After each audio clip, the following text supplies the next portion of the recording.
This is why you should be focusing on your own success besides anyone else, because it can literally bring you down, or you can literally lose your blessings. This is me, just my theories on how I see life in a sort of way that kind of helps me.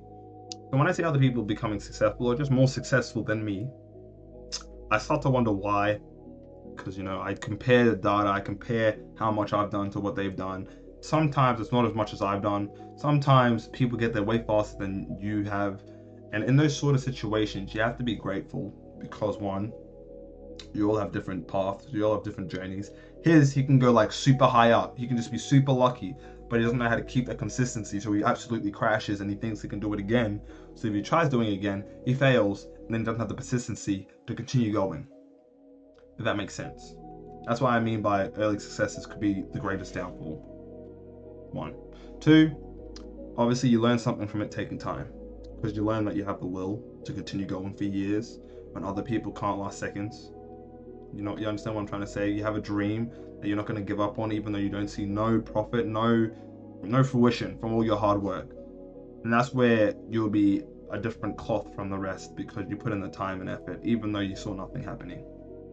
And I think that's like a big differentiator from early successes to later successes, because the later successes, they'll stay there because they've been doing this when nothing happened. Until it happened, it just secured their mind even more because they put in the effort when nothing was happening. But the early successes, they only had nothing for a short amount of time until it happened.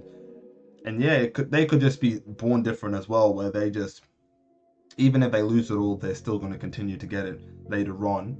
But it could also be where they get it all and they lose it all, and then they go even further down the rabbit hole of death because they got it all so quickly that them losing it all and they thinking they can make it back again just as fast could be their biggest downfall, because it could take a little bit more time than what they thought, but they won't be able to last that long from what happened previously. If that makes sense, if all that makes sense, you understand why you shouldn't worry about other people's success and worry about your own. Some people have certain due dates for them to be successful, and yours can just take longer, but it's worth it because you learn more, you understand more patience, you understand the consistency, you understand the grind, while the other person who has earlier success, right? This is all a theory, by the way, but the other person who has earlier success could be his greatest downfall, because once he loses it all, he cannot make it back again because he doesn't have the will to do it once again.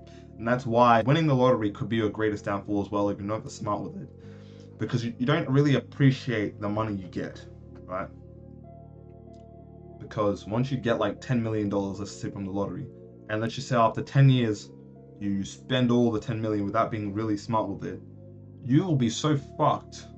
Actually, I'll feel for you, I'll feel sorry for you, because you don't understand how hard it is just to get 10 million. That once you get 10 million, you blow it, and then you think you can just do it again, which I think is mentally fucking thing, to get money so easily, so much, so fast, and being done with it until you have nothing left. I think that's probably the worst thing in life, because you have everything, you lose it all, and you can never get it back again because you never learned how to keep it or to get it again.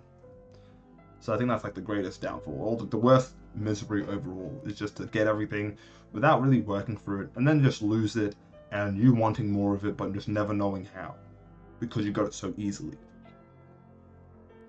So that's like one part of what I think, what you can say what success sort of can look like as well for different people, for yourself, and just not to worry about other people's successes, because there could be more problems with their success earlier than yours.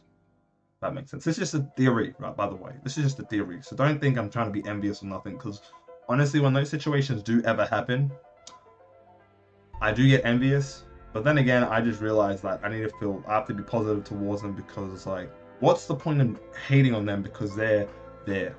You know what I mean? It's really stupid. It's really dumb when you think about it. So you just have to be happy for them, and you have to change your point of view. You have to change your emotions from envious to just being happy for them, and genuinely being happy for them, not just faking it. I mean, having that competitive spirit, but also being happy for them. Because if you're not happy for them, you're kind of just going to be a shitty fucking person, because you don't even want other people to succeed, which is fucked, right? So that's one thing.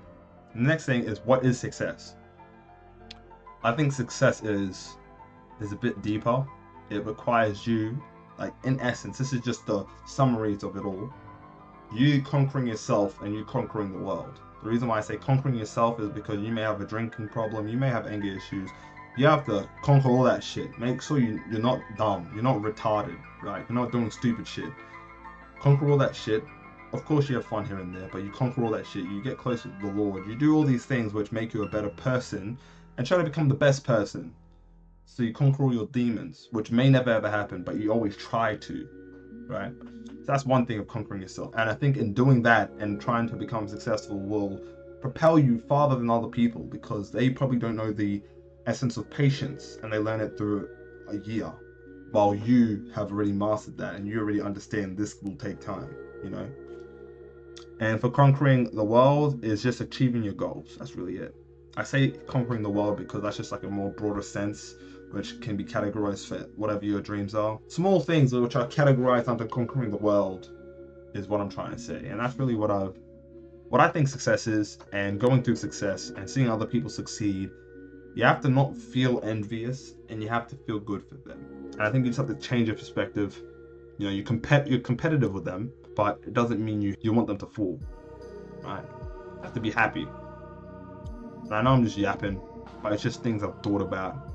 Like if someone succeeded faster than I ever did, would I be angry towards them? Probably initially for like 2 seconds. Because it's like, I worked my ass off to get here and you got there in 2 seconds. Like what? And it could be that they had better materials and better mentors, better whatever.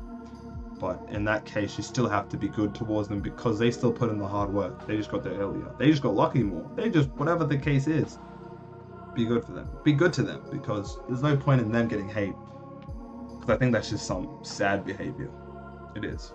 But I'm just saying the emotions that I get initially, which I always transmute almost instantly, because I know it's not good. Like there's no good hating on someone's downfall, wanting someone to fail when they're trying to succeed as well.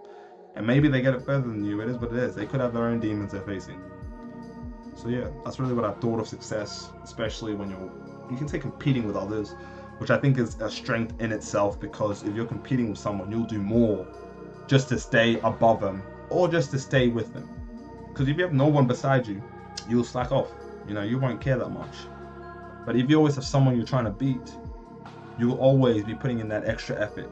You'll be sleeping, you'll be like, no, I gotta wake up now. I gotta do a little bit more and then I can sleep.